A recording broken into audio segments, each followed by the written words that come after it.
কয়লা ধুইলে ময়লা যায় না। আপনি সবাইকে বিশ্বাস করতে পারবেন, কিন্তু একটা জাতি আছে, এদেরকে আপনি বিশ্বাস করবেন, আপনি ধোঁকা খাবেন। এদের মুনাফিকির জন্য দাঁত ভাঙা জবাব দিয়েছে, ইটের বদলে ইট ভাটা মাইরা দিছে, পাল্টা তাদেরকে ভরি রাখতেছে। একদম সরাসরি চ্যালেঞ্জ করে কিভাবে নিজেদের দখলে নিয়ে নিয়েছে, যার ফলে পারমিশন ছাড়া একটা মাছিও বলতে পারবে না। কারণ পর্দার আড়ালের আসল খেলাটা বুঝতে হলে এই প্রতিটি পয়েন্ট আপনার জানা অত্যন্ত প্রয়োজন। বাংলাদেশ এবার সেখান থেকে এক মোক্ষম চাল দিয়েছে, আর যে বিষয়টি দিল্লির সমস্ত হিসেব নিকেশকে এবার আক্ষরিক অর্থেই ওলট পালট করে দিয়েছে। তিস্তার পানির জন্য যুগের পর যুগ ভারতের মুখের দিকে তাকিয়ে থাকার সেই পুরনো এবং দুর্বল নীতি থেকে বাংলাদেশ এখন পুরোপুরি বেরিয়ে আসছে। আবার নতুন করে হিরো হয়ে গেল। হ্যাঁ ভাই, নতুন করে হিরো হয়ে গেল। ভাই ব্রাদার, সবাই ভিলেন থেকে হিরো হয়ে যাক। হ্যাঁ ভাই, সবাই ভিলেন থেকে হিরো হওয়ার একটাই রাস্তা, গণভোটের স্বীকৃতি দেওয়া, জুলাই স্বীকৃতি দেওয়া। প্রতিবেশীকে আমরা সম্মান করি, কিন্তু কোনো প্রতিবেশী আমাদেরকে অপমান করবে এটা আমরা কখনোই সহ্য করব না। শুনলেন তো, এই একটিমাত্র বাক্য এই কাঁপন ধরেছে দিল্লির সাউথ ব্লকে। গত 15 বছর যারা মনে করত বাংলাদেশ মানেই তাদের আজ্ঞাবহ গোলাম, যারা ভারত দিল্লি ইশারা ছাড়াই দেশের গাছের পাতাও নড়বে না, তাদের কপালে এখন চিন্তার ভাঁজ। বিএনপি সরকারের সমস্ত হিসাব নিকাশ এখন পর্যন্ত ব্যর্থ হয়ে গেল। এখন বাধ্য হয়ে জামাতের দাবি নাকে খত দিয়ে একে একে মেনে নিতে বাধ্য হচ্ছে। কিছু করার নেই। দর্শক, বিএনপির চারদিকে অন্ধকার, প্রকৃতি বিএনপির সাথে বিরূপ আচরণ করছে। দক্ষিণ এশিয়ার ভূরাজনীতিতে এতদিন ভারতের যে আধিপত্য ছিল তা এবার চিরতরে ভেঙে যাচ্ছে। যে পশ্চিমবঙ্গকে ভারত তার পূর্ব দিকের নিরাপত্তা দেয়াল মনে করত, সেই দেয়াল এখন বাংলাদেশের অদৃশ্য চাপে কোণঠাসা। আসসালামু আলাইকুম দর্শক, নতুন একটা নিউজে সবাইকে স্বাগতম। দর্শক, ভিডিওর শুরুতেই যে ভিডিওগুলোর অংশ বিশেষ আপনারা দেখেছেন, ভিডিওর অংশগুলো দেখেই বুঝতে পেরেছেন যে আজকের এই ভিডিওটি কতটুকু গুরুত্বপূর্ণ এবং আকর্ষণীয় হতে চলেছে। দর্শক, তাই সবাইকে বলবো ধৈর্য সহকারে আজকের এই ভিডিওগুলো দেখতে হবে আপনাদের, তাহলে সবকিছু জানতে পারবেন বা বুঝতে পারবেন।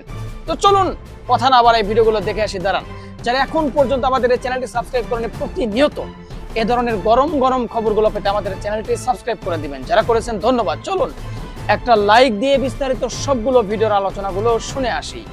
তা এবার চিরতরে ভেঙে যাচ্ছে।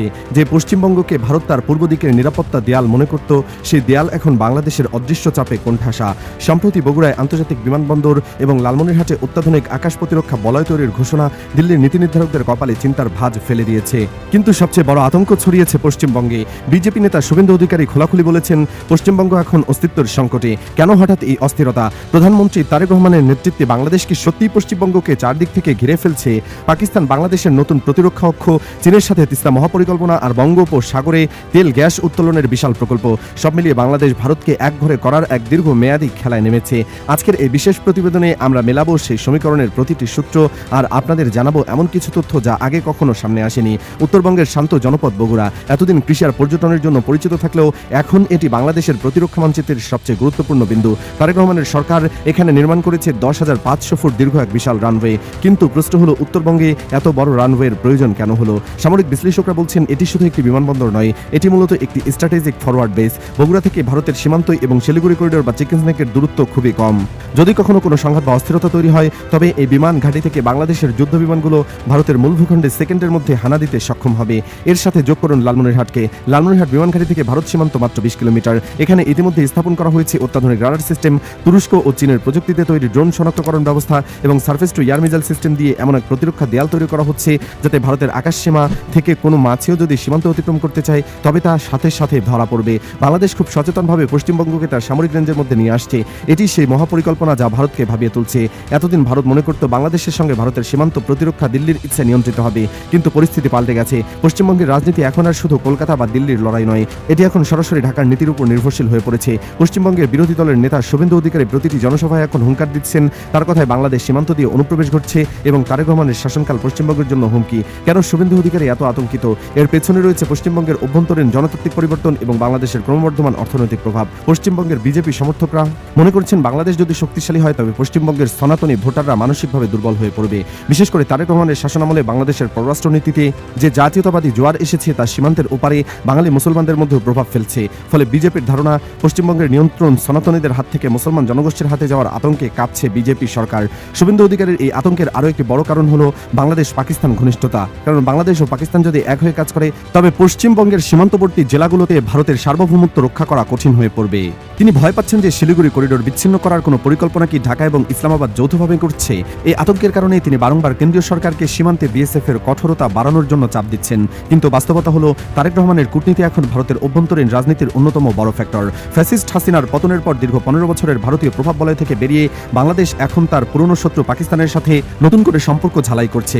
সম্প্রতি ঢাকা ও ইসলামাবাদের মধ্যে একাধিক উচ্চ পর্যায়ের বৈঠক হয়েছে। প্রতিরক্ষা চুক্তির গুঞ্জন এখন আর কেবল গুঞ্জন নয়। পাকিস্তান বাংলাদেশকে তাদের অত্যাধুনিক আল খালিদ ট্যাঙ্ক এবং JF-17 থান্ডার যুদ্ধ বিমানের প্রযুক্তি দেওয়ার প্রস্তাব দিয়েছে। ভারতের জন্য এটি একটি বিশাল ভূরাজনৈতিক পরাজয়। ভারত সবসময় চেয়েছিল তার পূর্ব এবং পশ্চিম সীমান্তের দুই মুসলিম প্রধান রাষ্ট্রকে আলাদা রাখতে, কিন্তু তারেক রহমানের হাত ধরে সেই নীতি এখন ব্যর্থ। পাকিস্তান এবং বাংলাদেশ যদি সামরিকভাবে একে অপরকে সহযোগিতা করে, তবে দক্ষিণ এশিয়ায় ভারতের একাধিপত্য চিরতরে শেষ হয়ে যাবে। শুভেন্দু অধিকারী এবং দিল্লির বিজেপি নেতারা এখন এই নতুন অক্ষশক্তিকে প্রতিহত করার কোনো উপায় খুঁজে পাচ্ছেন না। তারা দেখছেন ভারতের নাকের ডগায় বসে বাংলাদেশ এখন পাকিস্তানের সাথে মিলে বঙ্গোপসাগরের নিয়ন্ত্রণ নেওয়ার ছক করছে। তিস্তার পানি বন্টন নিয়ে ভারতের বছরের পর বছর টালবাহানাও এবার বুমেরাং হয়ে ফিরে আসছে। তারেক রহমান সরকার পরিষ্কার করে বলে দিয়েছে, ভারত পানি দিক বা না দিক, আমরা আমাদের নদী শুকিয়ে যেতে দেব না। আর এই সুযোগটি লুফে নিয়েছে চীন। প্রায় $1 বিলিয়ন তিস্তা মহাপরিকল্পনা এখন বাস্তবের পথে। চীন যদি বাংলাদেশের উত্তরাঞ্চলে তিস্তা নদীর পারে তাদের উপস্থিতি নিশ্চিত করে, তবে সেটি ভারতের শিলিগুড়ি করিডোরের জন্য মরণ ফাঁদ হবে। চীন সেখানে এমন সব অবকাঠামো তৈরি করবে যা আপাত দৃষ্টিতে অর্থনৈতিক মনে হলেও সামরিক প্রয়োজনে ব্যবহার করা সম্ভব। ভারত যখন দেখলো তিস্তা নিয়ে তাদের হাতে নিয়ন্ত্রণ চলে যাচ্ছে, তখন তারা তড়িঘড়ি করে প্রতিনিধি পাঠিয়েছে। কিন্তু ঢাকা এখন অনেক বেশি কৌশলী। তারেক রহমান ভারতকে পাত্তা না দিয়ে সরাসরি বেজিং এর সাথে ডিল করছেন। এর মাধ্যমে বাংলাদেশ বুঝিয়ে দিয়েছে যে তাদের উন্নয়নের চাবিকাঠি এখন আর দিল্লির হাতে নেই। বাংলাদেশের জ্বালানি নিরাপত্তা নিশ্চিত করতে তারেক রহমান বঙ্গোপসাগরে তেল গ্যাস উত্তোলনের এক বিশাল প্রকল্প হাতে নিয়েছেন। এতদিন ভারত এবং মিয়ানমারের আপত্তির মুখে অনেক ব্লক পরিত্যক্ত ছিল, কিন্তু বর্তমান সরকার আন্তর্জাতিক আইন এবং শক্তিশালী নৌবাহিনীর পাহারায় সেই সব ব্লক খনন কাজ শুরু করতে যাচ্ছে। বঙ্গোপসাগরে ভারতের গ্যাস উত্তোলনের যে একচাটিয়া অধিকার ছিল, সেখানে এখন বাংলাদেশ বড় ভাগ বসাতে চাইছে। তেল গ্যাস উত্তোলনের জন্য কাতার এবং চীনের সাথে যৌথ অংশীদারিত্বের কথা চলছে। এর অর্থ হলো আগামী দিনে বাংলাদেশ কেবল জ্বালানিতে স্বয়ংসম্পন্ন হবে না, বরং তারা চাইলে ভারতে গ্যাস রপ্তানি করতে পারে অথবা ভারতের বাজার দখল করতে পারে। এই অর্থনৈতিক সক্ষমতা বাংলাদেশকে এমন এক জায়গায় নিয়ে যাচ্ছে যেখানে তারা ভারতকে অর্থনৈতিকভাবে ব্ল্যাকমেইল করার ক্ষমতা রাখবে। তারেক রহমানের প্রতিরক্ষা কৌশলের সবচেয়ে বিস্ময়কর এবং উচ্চাভিলাষী দিক হলো বাংলাদেশকে কেবল একটি সামরিক শক্তি নয়, বরং একটি সমরাস্ত্র রপ্তানিকারক দেশ হিসেবে গড়ে তোলা। ইতিপূর্বে বাংলাদেশ কেবল বিদেশ থেকে অস্ত্র আমদানির উপর নির্ভরশীল ছিল, যা দিল্লির জন্য একটি স্বস্তির বিষয় ছিল, কারণ আমদানিকারক দেশ সবসময় সরবরাহকারী দেশের শর্ত মেনে চলতে বাধ্য থাকে। কিন্তু বর্তমান সরকার সশস্ত্র বাহিনী বিভাগকে নির্দেশ দিয়েছেন সামরিক শিল্পকে পুরোপুরি রপ্তানিমুখী করতে। পরিকল্পনা অনুযায়ী আগামী কয়েক বছরের মধ্যে বাংলাদেশ $10 বিলিয়ন ক্ষুদ্র ও মাঝারি পাল্লার অস্ত্র এবং সামরিক সরঞ্জাম বিশ্ববাজারে রপ্তানি করার লক্ষ্যমাত্রা নির্ধারণ করেছে। বিশেষ করে তুরস্ক ও কাতারের সাথে যৌথ উদ্যোগে বাংলাদেশে তৈরি হবে কামিকাজে ড্রোন, আর্মার্ড ভেহিকল এবং উন্নত মানের গোলাবারুদ। চীনের কারিগরি সহায়তায় গড়ে ওঠা ড্রোন উৎপাদন কারখানাটি ইতিমধ্যে কাজ শুরু করেছে। এই স্বনির্ভরতা ভারতকে সবচেয়ে বেশি চিন্তায় ফেলেছে, কারণ দক্ষিণ এশিয়ার দেশগুলো যেমন নেপাল, ভুটান বা শ্রীলঙ্কা, যারা এতদিন ভারতের কম দামি অস্ত্রের বাজার ছিল, তারা এখন বাংলাদেশের দিকে ঝুঁকতে পারে। বাংলাদেশ যদি এই অঞ্চলে কম দামে উন্নত প্রযুক্তি সরবরাহ করতে শুরু করে, তবে দক্ষিণ এশিয়া ভারতের অর্থনৈতিক এবং রাজনৈতিক একচাটিয়া নিয়ন্ত্রণ ধসে পড়বে। তারেক রহমানের এই সামরিক কূটনীতি শুধু সীমান্ত রক্ষা নয়, বরং দক্ষিণ এশিয়ায় বাংলাদেশকে একটি স্বাধীন আর্মস হাব হিসেবে প্রতিষ্ঠিত করার এক সুদূরপ্রসারী মাস্টার প্ল্যান। পরিশেষে বলা যায়, বাংলাদেশ আর সেই তলাবিহীন ঝুড়ি কিংবা ভারতের ছোট ভাই হয়ে থাকতে রাজি নয়। প্রধানমন্ত্রী তারেক রহমানের নেতৃত্বে বাংলাদেশ তার সার্বভৌমত্ব রক্ষায় এবং আঞ্চলিক আধিপত্য বিস্তারে এমন এক পথ বেছে নিয়েছে যা ভারতের জন্য ভীতিকর। বগুড়া থেকে লালমনিরহাট, ঢাকা থেকে ইসলামাবাদ আর ঢাকা থেকে বেইজিং, এই প্রতিটি সংযোগস্থল 100 গাথা। পশ্চিমবঙ্গের বিজেপি নেতাদের আতঙ্ক অমূলক নয়, কারণ তারা দেখতে পাচ্ছে বাংলাদেশ এখন আর ভারতের দাক্ষিণ্যে চলে না, বরং তারা এখন নিজেই নিজের ভাগ্য বিধাতা। ভারতের সাথে সম্পর্কের ভারসাম্য বজায় রেখেও কিভাবে নিজের জাতীয় স্বার্থ রক্ষা করতে হয়, তারেক রহমান তা প্রতিটি পদক্ষেপে প্রমাণ করেছেন। আপনার কি মনে হয়, বাংলাদেশের এই আগ্রাসী উন্নয়ন এবং প্রতিরক্ষা নীতিকে দক্ষিণ এশিয়ায় শান্তি আনবে, নাকি ভারতের সাথে সংঘাত অনিবার্য করে তুলবে? ডাক্তার শফিকুর রহমান ও নাহিদ ইসলামের জন্য বিরাট সুখবর। ডাক্তার শফিকুর রহমান আর নাহিদ ইসলাম, আপনারা যে চেষ্টা করছেন, আপনাদের যে উদ্বেগ, এটা কেটে যাচ্ছে। আপনাদের চেষ্টা সফল হচ্ছে। আপনাদেরকে মূল্যায়ন করতে তারেক রহমান বাধ্য হচ্ছে, আপনাদের সাথে আপোষ করতে তারেক রহমান বাধ্য হচ্ছে। দর্শক, বিএনপির সমস্ত চেষ্টা ফুরিয়ে গেছে বলেই ডাক্তার শফিকুর রহমান এবং নাহিদ ইসলামকে এখন দরকার। বিএনপির অন্যান্য আব্বা যারা আছে, তাদের সাথে আন্ডারস্ট্যান্ডিং নাই, মোদির সাথে নাই, মমতা নাই, শুভেন্দুর সাথে ফাটাফাটি লাগবে। তো সব মিলিয়ে ডাক্তার শফিকুর রহমান এবং নাহিদ ইসলামকে এখন তারেক রহমানের লাগবে, নইলে আর চলছে না। এটা তার জন্য সুখবর। এদিকে যুক্তরাষ্ট্রের সাথে সম্পর্কের টানাপোড়েনের লক্ষণ আমরা দেখতে পাচ্ছি, কারণ চীন এবং যুক্তরাষ্ট্রকে এক নৌকায় নিয়ে চলা এটা বিএনপির পক্ষে সম্ভব নয়। চীনের সাথে মাখামাখি বা স্ট্র্যাটেজিক ইন্টারাকশন এটা কিছুতেই যুক্তরাষ্ট্র টলারেট করবে না, কিন্তু বিএনপি চীনের সাথে একটা ইন্টারাকশনে যেতে বাধ্য হচ্ছে। এমনকি বাংলাদেশের বর্ডার নিয়ে যে অশান্ত পরিবেশ তৈরি হতে পারে, বাংলাদেশের বর্ডারে যে অস্থিরতা এবং উত্তেজনা তৈরি হতে পারে, সেই উত্তেজনা প্রশমনেও চীনের সহায়তার দিকে হাত বাড়াতে পারে বিএনপি সরকার। কারণ আসলে যেমন শুভেন্দু অধিকারী ক্ষমতায় আসার আগে বিএনপির বিরুদ্ধে, তারেক রহমানের বিরুদ্ধে, ইউনূসের বিরুদ্ধে বিএনপি জামাতকে এক করে যা বলেছেন, আওয়ামী লীগের পক্ষে যা বলেছেন, ক্ষমতায় আসার পর যদি তার সিটি ফোটাও বাস্তবায়ন করেন, তাহলে বাংলাদেশের বর্ডারে কার্যত একটা যুদ্ধ ভাব বেড়ে যাবে। এমনকি নির্বাচিত হওয়ার পরও যা বলছে বিজেপি, যে বাংলাদেশের সীমান্তে কিভাবে চোরাচালান হয়, মাদক চোরাচালান অমুক তমুক আমরা দেখে নিব, এর মানে সুনির্দিষ্টভাবে সীমান্ত হত্যার হুমকি দিয়েছে বিজেপি সরকার। এবং আওয়ামী লীগের লোকজন যেভাবে তার সাথে দেখা করছে এবং সুযোগ দিচ্ছে, তাতে বিএনপি একটা অস্থির পরিস্থিতিতে পড়তে পারে। এইটা মোকাবেলার জন্য এখন চীনের কাছে হাত পাচ্ছে, যে তিস্তা চুক্তির নামে 7 সিস্টার্সকে ঘিরে রাখবে চীন। প্রয়োজনে নীলফামারীতে সেই বিমান ঘাঁটি আবার চালু করা হবে, সামরিক বিমানবন্দর। চীনের কাছ থেকে অস্ত্র কিনবে এবং বাংলাদেশের সমুদ্রেও চীনের প্রেজেন্স আনবে। এবং ইসলামাবাদকে, এটা কিন্তু একটা কৌশল, যেমন বাংলাদেশের সাথে যদি পাকিস্তান থাকে, এটা প্রচন্ড ভয় হিসেবে কাজ করবে ভারতের জন্য, যে বাংলাদেশের মানুষ বাংলাদেশের সীমান্তে তারা চালাকি করবে, ওদিকে পাকিস্তান একটু নাড়াচাড়া দিবে এবং পাকিস্তান বাংলাদেশকে হেল্প করার কথা বলবে যে আমরা আছি, তাতেই হয়ে যায়। তো তারেক রহমান সেদিকে যাচ্ছে বলে মনে হচ্ছে, কারণ উপায় নাই তো। আমি একটা কথা বলেছি, যতই বিএনপি ভারতের দালালি করতে যাক, যতই চেষ্টা করুক, লাভ নাই। জিয়াউর রহমানের রক্ত যার শরীরে, তাকে কিছুতেই ভারত বিশ্বাস করবে না। হয়তো বিশ্বাস করা ভান ধরেছে, কিন্তু চূড়ান্ত ভাবে জিয়াউর রহমানের রক্ত যার শরীরে বইছে, তাকে ভারত বিশ্বাস করবে না, বরং তাকে পারলে হত্যা করবে। তারেক রহমানকে যদি ভারত হত্যা করে আমরা অবাক হব না। এই জন্য আমরা তারেক রহমান এই নীতিতে থাকলে আমরা তার পক্ষে আছি। কোন নীতিতে? যে ভারতকে শায়েস্তা করতে হবে, সাইজ করতে হবে। তো দর্শক, ডাক্তার শফিকুর রহমান ও নাহিদ ইসলামের জন্য সুখবর হচ্ছে যে ভারত লাইন থেকে তারেক রহমান সরে এসছেন।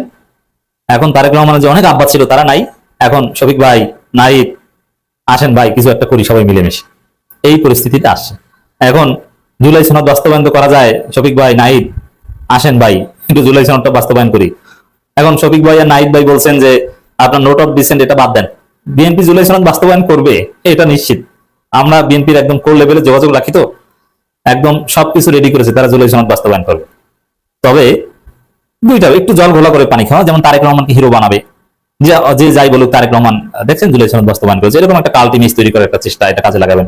শুধু জুলাই সনদ বাস্তবায়ন করবেন তা না, এখানে একই সাথে তার অন্যান্য আরো কিছু স্বার্থ হাসিল করার চেষ্টা করবেন এবং বাস্তবায়ন ক্রেডিটটা যেন বিএনপি নিতে পারে, এরকম একটা ভাব দেখানোর চেষ্টা করবেন। এই কারণে অনেক তালবাহানা বাস্তবায়ন করবে এটা নিয়ে। তবে নোট অফ ডিসেন্ট এটা নিয়ে এখনো দ্বিধাদ্বন্দ্বে আছে। বিএনপি কেউ বলছে যে নোট অফ ডিসেন্ট আমরা যেটা দিয়েছি ওটা বাস্তবায়ন করবো না, কেউ বলছে নোট অফ ডিসেন্ট নিয়েও শফিক ভাই আর নাহিদের সাথে আলোচনা করিয়ে আসেন, যে আমাদের নোট অফ ডিসেন্টটা একটু ছাড় দেন।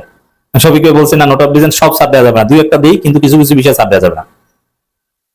এই পরিস্থিতি ঘটছে এখন। ওই যে ভারত আমেরিকা বা আরো যে বিএনপির প্রভু ছিল, তাদের অবস্থা খারাপ, তাদেরকে সাথে নিয়ে জামাত এনসিবি কে সারপাস করে বা সাপ্রেস করে অর্থনৈতিক উন্নয়ন বা দেশ ঠিক মতো চালানোর যে চেষ্টা, সেই চেষ্টা ফুরিয়ে গেছে বলে এখন শফিক ভাই আর নাহিদ ভাই। যদি এরকম হতো যে ভারত এবং আমেরিকা বাংলাদেশ হিউজ অ্যামাউন্টের অর্থ দিতে পারছে, টাকার বস্তা, billion and billion dollar loan, gift, budgetary support, budget supportary অনেক কিছু দিচ্ছে, তাহলে দেখতেন যে জামাতকে, ডাক্তার শফিক ভাইকে আর নাহিদ, ডাক্তার শফিক ভাই আমি বলছি না, মানে বিএনপির সেন্সটা আমি বিশ্লেষণ করছি। এটাও একটু বলে নি এক ফাঁকে, যে কিছু সাবেক শিবির, ঢাকা বিশ্ববিদ্যালয়ের শিবিরের সভাপতি, এরা রাজনৈতিক দোকান খুলেছিল, দোকান খুলে এরা একটু ভাব নিয়েছিল যে শফিক ভাই একটু ভাব নিয়েছিল না, এটা শফিক ভাই, এটা তারেক রহমানরা বলতে পারেন, কিন্তু আমরা সে শিবির নেতা হোক আর যা হোক, জুনিয়র যারা, তারা ডাক্তার শফিকুর রহমানকে বলবেন আমিরে জামাত, বাংলাদেশ জামাত ইসলামীর আমির, মাননীয় বিরোধী দল নেতা জনাব ডাক্তার শফিকুর রহমান। শফিক ভাই এইভাবে সম্বোধন করা ডাক্তার শফিকুর রহমানের সম্মানের ক্ষেত্রে এটা আমাদের সাথে যায়। তিনি আমাদের মুরব্বী, আমাদের রাহবার। হ্যাঁ, আপনি বিএনপি করলেও আপনি একজন জুনিয়র লোক হয়ে শফিক ভাই বলতে পারেন না, নাহিদকে নাহিদ ভাই বলতে পারেন। একটা এইসব সভ্যতা ভব্যতা রক্ষা করতে হবে। যেমন তারেক রহমানকে তো তারেক ভাইয়া এভাবে সবাই বলতে পারে না, যেমন আমারও আঙ্কেল সদৃশ্য, যা ডিটেলস আমি বলছি না।